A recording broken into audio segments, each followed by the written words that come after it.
যা গরম পড়েছে, এই গরমে এই রকম একটি শরবত পেলে একেবারেই জমে যাবে। দেখুন বন্ধুরা, কিভাবে এই শরবতটি বানিয়েছি আপনাদের সাথে শেয়ার করছি।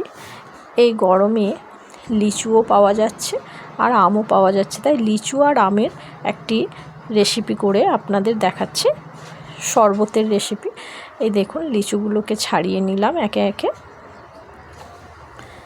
লিচুগুলো ছাড়ানো হয়ে গেলে এইবার আমের খোসা ছাড়িয়ে আমটাকেও নিয়ে নেব।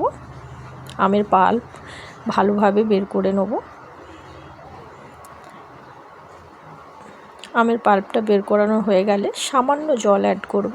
মিক্সিতে ব্লেন্ড করে নিয়ে সামান্য চিনি দেবো। চিনি দিয়ে আবারও ব্লেন্ড করে নেব।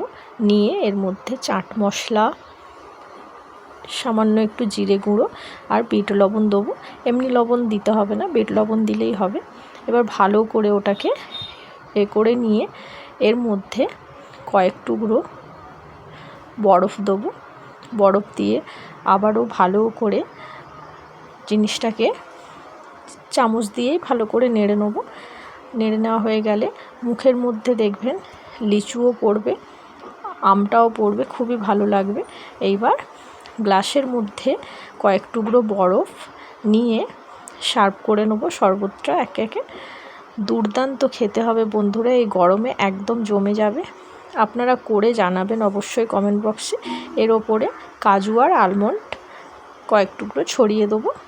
আরও জিনিসটা দুর্দান্ত খেতে লাগবে, বানিয়ে দেখবেন বন্ধুরা। টাটা।